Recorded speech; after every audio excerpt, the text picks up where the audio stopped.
नमस्कार दोस्तों, मैं हूं आशुतोष, आपका पर्सनल फाइनेंस कोच। आज के इस वीडियो में हम बजाज एलियांज लाइफ के ई टच टर्म प्लान के बारे में बात करेंगे। जानेंगे इसके क्या क्या फीचर्स हैं, बेनिफिट्स हैं और लास्ट 5 ईयर का क्लेम सेटलमेंट का ट्रैक रिकॉर्ड कैसा है और उस ट्रैक रिकॉर्ड के बेसिस पे हमें इस प्लान को परचेज करना चाहिए या फिर नहीं करना चाहिए। तो इस वीडियो के साथ एंड तक बने रहिए। चलिए वीडियो को शुरू करते हैं।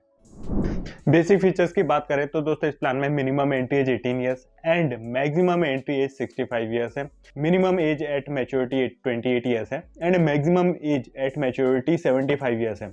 मतलब कि आप अपने 75 ईयर्स के ऊपर के लिए प्रोटेक्शन परचेज नहीं कर सकते। इस प्लान में आपको 80 ईयर्स, 85 ईयर्स या फिर होल लाइफ कवर का ऑप्शन नहीं मिलेगा। हालांकि 75 ईयर्स भी मोर देन सफिशिएंट है, तब तक आपकी सारी जो फाइनेंशियल लाइबिलिटीज़ हैं ख़त्म हो जाती हैं। इस प्लान में मिनिमम सम एश्योर्ड 50 लाख रुपए है। मैक्सिमम सम एश्योर्ड की कोई लिमिट नहीं है, यह आपके एनुअल इनकम पे डिपेंड करता है।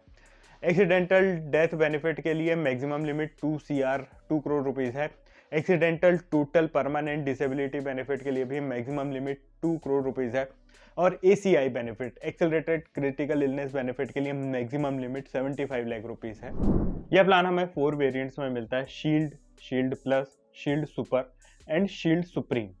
बेनिफिट्स की बात करें तो शील्ड ऑप्शन में हमें लाइफ बेनिफिट के साथ ही साथ waiver of premium on occurrence of accidental total permanent disability का ऑप्शन मिलता है। मतलब कि यदि पॉलिसी पीरियड में एक्सीडेंट के कारण यदि कोई टोटल परमानेंट डिसेबिलिटी होती है तो फ्यूचर के जो सारे प्रीमियम से वेव ऑफ हो जाते हैं और हमारा जो लाइफ कवर है वो कंटिन्यू चलते रहता है। लाइफ प्लस ऑप्शन में हमें लाइफ बेनिफिट के साथ ही साथ एक्सीडेंटल टोटल परमानेंट डिसेबिलिटी का राइडर मिलता है और इसके साथ ही साथ waiver of premium on occurrence of accidental total permanent disability का ऑप्शन मिलता है। मतलब कि यदि एक्सीडेंट के कारण कोई टोटल परमानेंट डिसेबिलिटी हो जाती है तो हमें एक सेपरेट सम एश्योर्ड का बेनिफिट का पे आउट होता है और साथ ही टोटल परमानेंट डिसेबिलिटी होने पे हमारे जो फ्यूचर के सारे प्रीमियम्स हैं वो भी वेव ऑफ हो जाते हैं। Accidental total permanent disability benefit के लिए जो मैक्सिमम लिमिट है 2 करोड़ रुपीज़ है। भले ही आपकी पॉलिसी 5 करोड़ रुपए की हो, लेकिन इस राइडर के लिए आपको मैक्सिमम 2 करोड़ रुपीज़ तक ही पेबल रहेंगे। नेक्स्ट ऑप्शन है शील्ड सुपर का, जिसमें हमें लाइफ बेनिफिट के अलावा accidental death benefit, accidental total permanent disability benefit and waiver of premium on accidental total permanent disability benefit का जो राइडर है वह मिलता है। दोस्तों इस प्लान को हम डिटेल में समझे तो जो हमारा बेसिक सम एश्योर्ड है, डेथ बेनिफिट है, वो तो रहेगा ही। उसके साथ ही साथ यदि कोई एक्सीडेंटल डेथ होती है, एक्सीडेंट के कारण यदि डेथ होती है तो हमें सेपरेट बेनिफिट का पे आउट होता है और इस सेपरेट बेनिफिट की भी मैक्सिमम लिमिट 2 करोड़ रुपीज़ है। साथ ही यदि एक्सीडेंट के कारण कोई टोटल परमानेंट डिसेबिलिटी हो जाती है तो उस केस में भी सेपरेट बेनिफिट का पे आउट होता है। इसकी भी लिमिट मैक्सिमम 2 करोड़ रुपीज़ है और परमानेंट डिसेबिलिटी होने के बाद हमारे जो फ्यूचर के सारे प्रीमियम्स हैं वह भी वेव ऑफ हो जाते हैं। यदि इसे एक एग्जांपल से समझे, यदि कोई पर्सन 1 करोड़ रुपए की पॉलिसी लेता है बेसिक सम एश्योर्ड की, साथ ही उसका एक्सीडेंटल डेथ बेनिफिट 1 करोड़ रुपए है और टोटल परमानेंट डिसेबिलिटी बेनिफिट भी 1 करोड़ रुपए है, तो पॉलिसी पीरियड में यदि एक्सीडेंट के कारण उसे कभी भी टोटल परमानेंट डिसेबिलिटी होती है तो इस राइडर का जो बेनिफिट है 1 करोड़ रुपए उसे पेबल हो जाएगा और फ्यूचर के जो सारे प्रीमियम्स हैं वह वेव ऑफ हो जाएंगे और उसके पॉलिसी के अदर बेनिफिट्स कंटिन्यू रहेंगे। फॉर एग्जाम्पल यदि 4-5 सालों बाद उसका फिर से एक्सीडेंट होता है और इस एक्सीडेंट में उसकी डेथ हो जाती है तो ऐसे केस में उसका जो एक्सीडेंटल डेथ का जो बेनिफिट है 1 करोड़ रुपए वह भी उसे पेएबल रहेगा और साथ ही उसका जो बेसिक डेथ बेनिफिट है 1 करोड़ रुपए वह भी उसे पेएबल रहेगा। दोस्तों नेक्स्ट बेनिफिट है शील्ड सुप्रीम का, जिसमें लाइफ बेनिफिट के साथ ही साथ एक्सेलरेटेड क्रिटिकल इलनेस का बेनिफिट और accidental total permanent disability benefit शामिल है और इसके साथ ही साथ waiver of premium on accidental total permanent disability and critical illness का बेनिफिट भी है। जिसका मतलब यह है कि यदि एक्सीडेंट के कारण या फिर कोई क्रिटिकल इलनेस के कारण परमानेंट डिसेबिलिटी हो जाती है तो जो पॉलिसी के फ्यूचर के सारे प्रीमियम्स है वेव ऑफ हो जाते हैं। क्रिटिकल इलनेस का मतलब यह है कि दोस्तों कंपनी की जो भी क्रिटिकल इलनेस डिसीजेस की लिस्ट होती है उनमें से यदि कोई एक डिसीज पॉलिसी होल्डर को हो जाती है तो ऐसे केस में उसे एक लमसम बेनिफिट का पे आउट हो जाता है। दोस्तों इस प्लान में जो क्रिटिकल इलनेस का बेनिफिट है वह एक्सेलरेटेड है, मतलब कि इसका क्रिटिकल इलनेस का जो भी बेनिफिट आपको पेएबल रहेगा वह सेपरेट नहीं रहेगा, बल्कि आपका जो डेथ कवर है उसमें से कम करके आपको दिया जाएगा। इस एक्सेलरेटेड क्रिटिकल इलनेस बेनिफिट की जो मैक्सिमम लिमिट है 75 लाख रुपीज़ है। मतलब आपकी पॉलिसी चाहे 3 करोड़ की हो या फिर 4 करोड़ की हो, लेकिन आप मैक्सिमम इस ऑप्शन को 75 लाख रुपीज़ तक ही ले सकते हैं।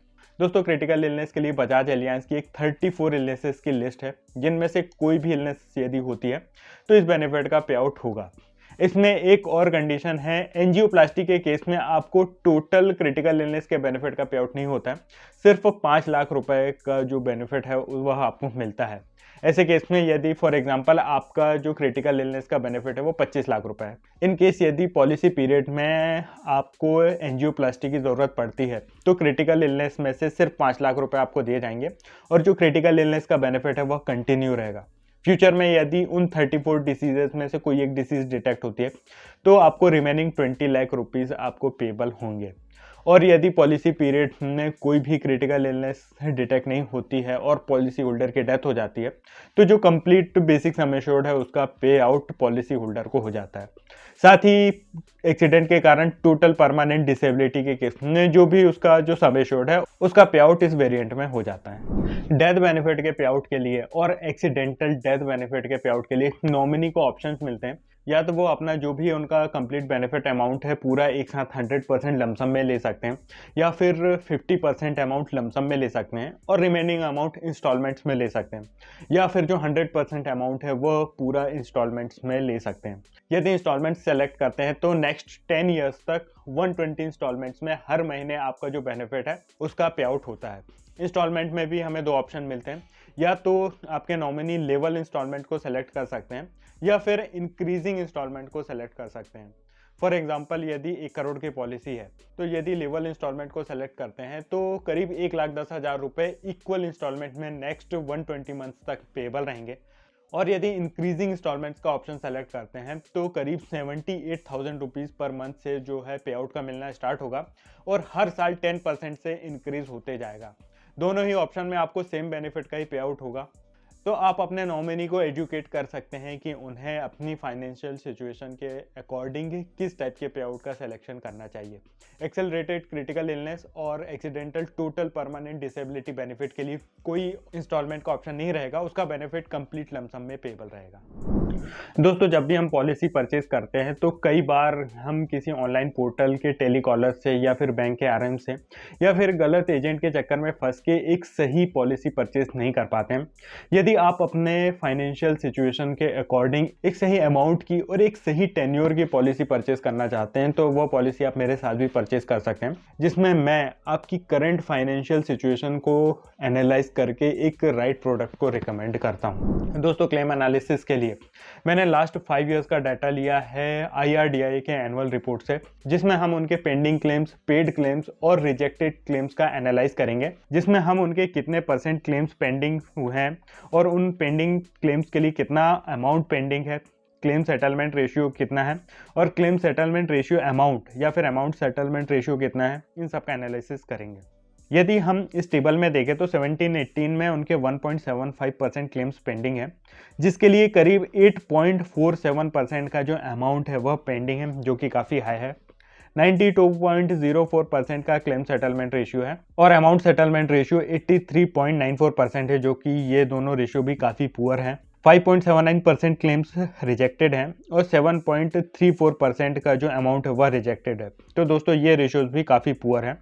नेक्स्ट ईयर 18-19 में इन्होंने पेंडिंग क्लेम्स को काफ़ी इंप्रूव किया है, क्लेम सेटलमेंट रेशियो भी इंप्रूव हुआ है, अमाउंट सेटलमेंट रेशियो भी काफ़ी इंप्रूव हुआ है, 89% है, रिजेक्टेड क्लेम्स 4.69% है और इनका जो अमाउंट है 9.48% है, जो कि इस साल भी काफ़ी पुअर है।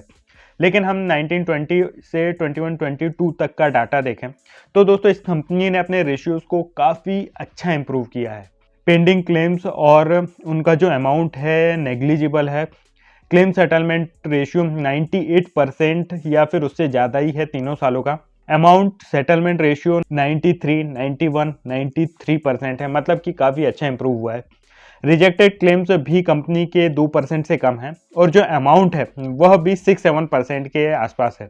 यदि 5 सालों का एवरेज देखें तो क्लेम सेटलमेंट रेशियो 96.51% है, अमाउंट सेटलमेंट रेशियो 90.57% है, रिजेक्टेड क्लेम्स 2.97% और उनका बेनिफिट अमाउंट 7.13% है।